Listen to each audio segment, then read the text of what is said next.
ஒவ்வொரு நாளும் பாவமும் புண்ணியமும் செய்தே நாம் வாழ்ந்து கொண்டிருக்கிறோம். பாவம் செய்யாத நாளும் இல்லை, புண்ணியம் செய்யாத நாளும் இல்லை. ஒவ்வொரு நாளும் நம்ம தெரிஞ்சு செய்யற பாவங்கள், தெரியாம செய்யற பாவங்கள் ரெண்டு பிரிவா நீங்க பிரிச்சுக்கணும். தெரிஞ்சு செய்யற பாவங்களுக்கு தண்டனை, தெரியாத செய்யற பாவங்களுக்கு பிரதோஷ நிவர்த்தி. பிரதோஷ காலங்களில் வீரட்டு பெருமானியும் சிவானந்த வள்ளியும் வழிபாடு பண்ணுகின்ற பொழுது, அபிஷேக ஆராதனை பண்ணுகின்ற பொழுது, இப்படியும் பலமாகவும் இடமாகவும் வலம் வருகின்ற பொழுது, பஞ்சாட்சரத்தை ஒரு இடத்துல உட்கார்ந்து ஜெபம் பண்ணுகின்ற பொழுது இந்த பாவங்கள் எல்லாம் ஒழிகிற நாட்கள் இந்த பிரதோஷ காலம். இந்த அறிவை 6 அறிவு படைத்து மனித சட்டை இறைவன் ஏன் கொடுத்திருக்கா தெரியுமா உங்களுக்கு? ஏதோ இங்க வந்து கல்யாணம் பண்ணி கொண்டு குழந்தை குட்டிகள் பண்ணி ஆயிரக்கணக்கான கோடிக்கணக்கான சொத்துக்கள் சேர்த்து வாழ்ந்து விட்டு செத்து போறதுக்காக அல்ல அல்ல அல்ல.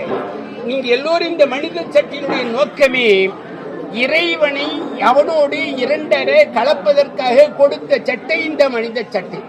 இதுக்கு பேசிக்கே தர்மம் தர்மம் தர்மம் தர்மம். தர்மத்தை நீங்க பண்ணி சொல்வதற்காக தான் தர்மம் பண்ணான் சிவபெருமான். எப்படி பண்ணியிருக்கான்? பூமியை கொடுத்தான், காற்று கொடுத்திருக்கான், ஆகாயத்தை கொடுத்திருக்கிறான், நெருப்பை கொடுத்திருக்கான், தண்ணியை கொடுத்திருக்கான். இப்படி எல்லாம் கொடுத்தவன் அவனே.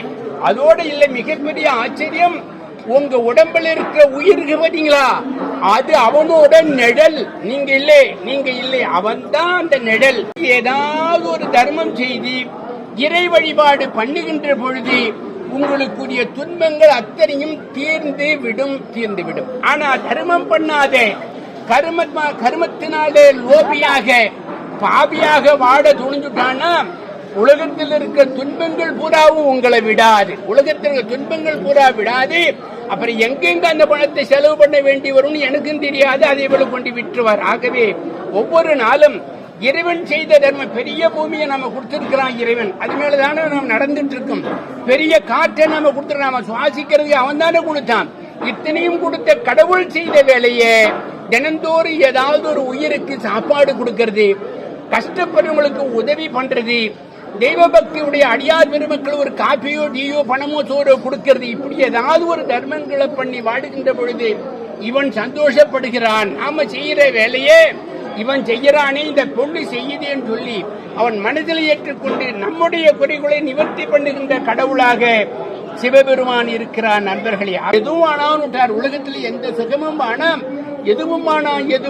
எதுவானும் சொல்லி உன்னுடைய திருவடியில பக்தி மட்டும் எனக்கு இருக்கட்டும் கேட்டார்.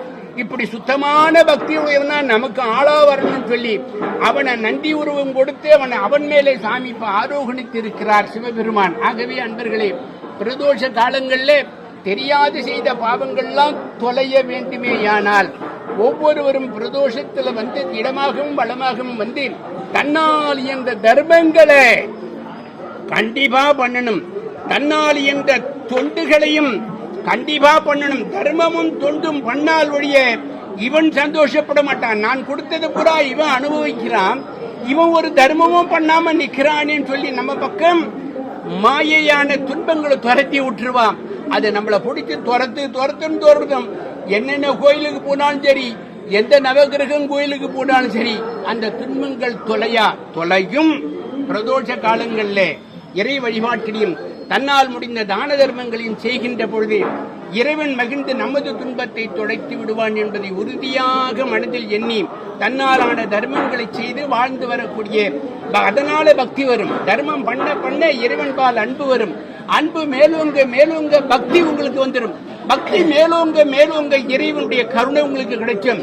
நல்லார் உறவு கிடைச்சிடும். அந்த நல்லார் உறவினாலே இறைவனோட தொடர்பு ஒரு பெரிய பாக்கியத்தை நீங்கள் பெறுவீர்கள்.